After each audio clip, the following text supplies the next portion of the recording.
What's up YouTube, it's your boy Greezy, and today we're going to be going over how to play Fuze, a guide for you here in Rainbow Six Siege. And we're going to start off kind of on this menu as well. It's another operator. It seems like a lot of these original ops that were in the game are like the first ops that ever be put in the game that weren't like DLC or anything. Came out with a lot of different variations of guns you can choose from. And so the two guns really to look at are his LMG, the 6P41, or his AK-12. Now, it kind of depends on how you like to play. If you like to have a lot of bullets just to kind of run through, not have to worry about reloading too often, or you want to have a lot of pre-fire, his LMG is a very good gun. Has very, very low recoil, unless they've done anything to it this season. But it has low recoil. It's a great gun to use. Hits like a truck, does 46 damage per bullet. But the other gun he has is AK-12. Now, since Ace has been introduced and has this gun, people are really starting to find out just how powerful this gun actually is. Because it was a very slept-on gun throughout the like 5 years this game's been around before. A lot of players kind of knew that it was there, but since it's Fuze and the gadget he has, it wasn't utilized really like it is now with Ace. But this would be the gun I would recommend to use, because again, this gun has very, very little recoil for what it is. Shoots 850 rounds a second, has the high, like the second, or that's like the third highest fire, I believe, on attack, and it does 45 damage per round. It has the highest DPI in the game, and so it's just an incredible gun. I use angle grip, muzzle, and I go back and forth right now since they've added the 2x scope, which is a little less than what it used to be. I kind of go back and forth now. I'm still deciding if I like it as much as the reflex, but this gun is incredible. So I would say this is probably the gun you'd want to use, because you do get 30 bullets. It's not necessarily have to reload often, but I like to, because I like to pre-fire like 15 bullets, then maybe hold an angle, then just reload. That's just kind of how I play him. But it kind of depends on how you like to go. And then he also does come now with a hard breach secondary gadget. So this is amazing. They've added this in the game. I think it's because they might in the future may end up reinforcing outside hatches on the roofs. But we'll see. But this also just is great to have. I mean, it's kind of bad they took away his smokes. I wish they'd taken away the breaching charges instead. But they did give him the hard breach. So now it's not like the end of the world. So maybe if your thermite or someone does get taken out early, you can use this. So it definitely helps to have some of these operators that were lower pick rated to come with this gadget. And so it's an amazing thing to have. I would recommend probably run this every time you play him now. So you can open up maybe a hatch if you need to, if maybe there isn't anyone to get a hatch. Or if you need to open up just a small rotate so you guys can at least try and get a plant off. Incredible gadget to use. And you kind of just go back and forth between the guns, just how you like to play. I like having higher amount of bullets, so I just go with the GSH. But it's kind of your opinion there as well.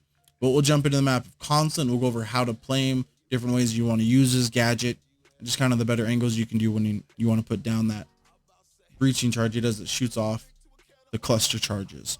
So we'll jump on the Constant and we'll go over. Alright, so here we are now on the map of Consulate. And so kind of getting different ways you want to play Fuze. So first off, when you play Fuze, you want to remember that he is a 3 armor, 1 speed. So he's very slow, very loud and clunky when he runs.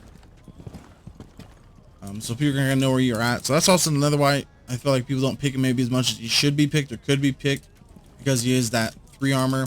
And speed is king in Rainbow Six, it seems like. As well as fire rate on your gun. So he kind of gets one, but not really the other. Like not a good medium speed.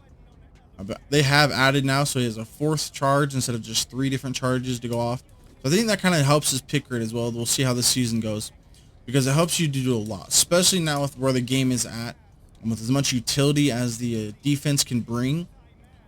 He's kind of like the Thatcher you'd want to have if Thatcher is banned, and he's pretty much banned every round, at least that I play. Every match I get into, Thatcher's probably one of the bans. And so I would almost say if you like to play Thatcher a lot, or if you're maybe a Thatcher main, because I know there's a lot of low-key Thatcher mains. I like to play Thatcher a lot, but since he's been getting banned, I kind of jump around. I'd say Fuze is a good replacement as well, just because of what you can do. Because a lot of people want to try and get kills with his charges, or you see lower ranks trying to do that. But I feel like he's better off as a utility burner. Because every charge you put down, I believe it sends out 5 or 6 like hockey puck looking things as cluster charges. And so it helps clear utility really well.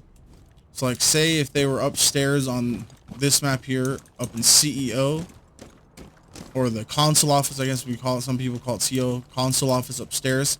And so say maybe there was like a frost trap on the window, maybe they brought frost, say they brought Jaeger, maybe Malusi's up, or even maybe like an Ella. So maybe they have 2 or 3 different ops with utility on this window. So maybe they stacked a couple ADSs right here on this wall somewhere. There's a frost mat down below, maybe 2. You can come up to the window, and also when you place them on the windows, a lot of people might try to go to the middle. I would never say to do the middle of the window or like high up if you're right side up on rappel. If you're going to do that, go upside down to do the top. Because if you're going to do this, or if you're going to try and do it upside down in the middle, this is a very loud gadget, you could say. So when you put it down, if there isn't a whole lot going on inside, or if there isn't much shooting nearby, or they're not shooting at something, they are going to hear you place this. And see, I mean, it does make a lot of noise. They have sped up the process, which is nice, but they're going to hear that coming. So you want to put it down. I like to do it down either real low like this, or upside down at the top of the window from there as well. Because also you want to think about where you're doing it. So having it up here like this, every cluster charge goes down, goes from right to left, how it shoots them out. So it's going to go 1, 2, 3, 4, 5, 6. That's how it's going to shoot. So depends on how you want to do it. I like to sometimes do it that way, just especially if they do have the ADSs maybe over here. Someone like on your team gets down and shows them, or they ping them for you since they now have the new ping system. I usually would do it upside down in the top, either this corner or this corner. That way, if they try to shoot it out, they're more likely going to be shooting somewhere around the middle of the window.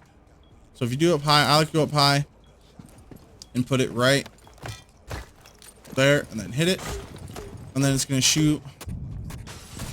And then once you do that, you've just gotten rid of all of that utility. So anything that was on here on the floor is gone. The ADSs are burned, because it's probably each ADS can get 2 gadgets. So you probably burnt 1 or 2 ADSs, gotten rid of anything right there. And now you're not worried about really any utility being here. Maybe a Legion Goo Mine, none of that's going to be anywhere in the vicinity of, from about the desk in the front, like right here, maybe a little bit further back in the middle. That line is about how far it's going to go. They kind of shoot out, and they're kind of random, but not necessarily random, but they do go right to left when you shoot them. So you want to use it as a utility burner. So say if they were doing that, and see we had one hit all the way back there, over there. So there's a lot of space that this cluster charge just got rid of. So we got rid of something way back here, anything over here. So if they even had maybe a Malusi in the middle of the room to try and get people to stop, you just got rid of anything that's remotely in this area. And if they had an ADS, you burnt some ADSs, got rid of some gadgets. Like, that's a great way to help burn utility. And then also say maybe if they are downstairs in the garage at this point, now we can come down here and you can go over it, how you would go about it from top down. So on those sort of sites, there's very common places people sit as well. So you want to think about where people are going to sit, how you're going to try and get rid of it. But you want to try and burn utility. So say maybe they have stuff on the wall and you don't have a Twitch on the board, maybe you don't have a Thatcher because you got banned. Come over here, do the exact same thing. You can just place it right here on the... And now you've just burnt all that utility. Anywhere near this wall is gone. You might have gotten rid of a Maestro cam. There's a lot of evil eyes people over here. Behind the van, people like to put them down there. But you just burnt a lot of utility. So I like to either do it up front in the middle, because a lot of times you're going to have someone probably sitting over here behind the white van up on this like ledge or over here. So if you do it up over here in this corner and put a fuse charge down, they're going to know, they're going to try and see for you. So I like to do it either in the middle over the front of the wall if I need to get stuff off the wall, or if I'm going to do it somewhere here in the back, kind of in the middle. So also I can burn utility, but get anybody that's going to be trying to sit back and maybe get a C4 kill. Because when it shoots off like they do, they're going to spread out really far to try and burn all that utility.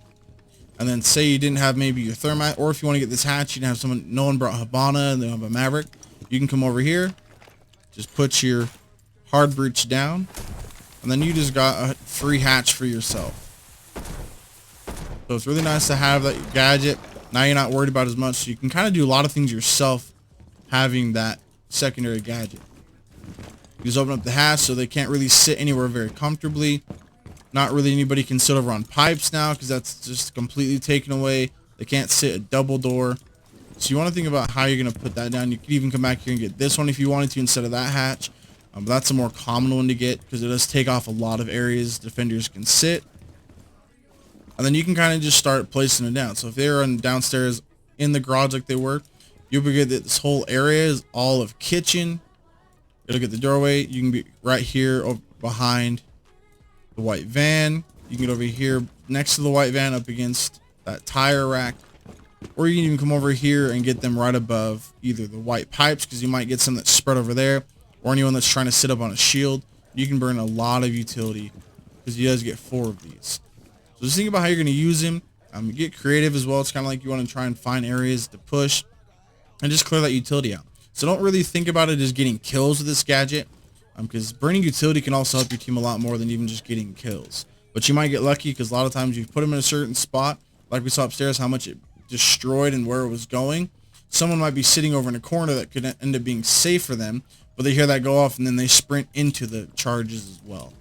So just be creative about how you place them. Try to burn utility and be smart with them. So say maybe you do see someone like on a window upstairs. They've put like the ADS here. They put an ADS here, or they're on the floor. You just put on one window. You just burn both the ADSs. So at this point, you don't have to worry about anyone flashbangs now. You can have those flashbangs to try and either have a push on the door or a push up the stairs. And then you also can have your sledge or maybe your Maverick if you have Maverick up or Yana. Throw their grenades in and get some free kills because you just that utility. And especially on maps like this where there's a lot of destruction. So if we look up top, if they are on this site and you guys got control up top, all of this is soft. I believe it's somewhat soft. No, yeah, it cuts off here. But you're able to get above both sites is completely soft. So you'll be able to burn a lot of utility. You might be able to get people moving around and run into lines of sight your team's holding. Kills. So just think about how you want to play them. Try to burn utility. Think of areas that they play that you might play if you're on a defense, and go put a Fuze charge there and try and disrupt the defense and just get rid of utility so your team can have a better chance of not running into Malusi that's sitting over there, the Banshee, or they don't run into Maestro Evil Eye last 15 seconds and then get down because no one decided to try and clear that Evil Eye. So if you have any maps you want me to go over for you again, though, we can go over any other maps. Good places to put the Fuze charges. Let me know down in the comments below, and we'll keep it till next time, though, boys. Keep it easy, keep it breezy. It's your boy Greezy. I'm out.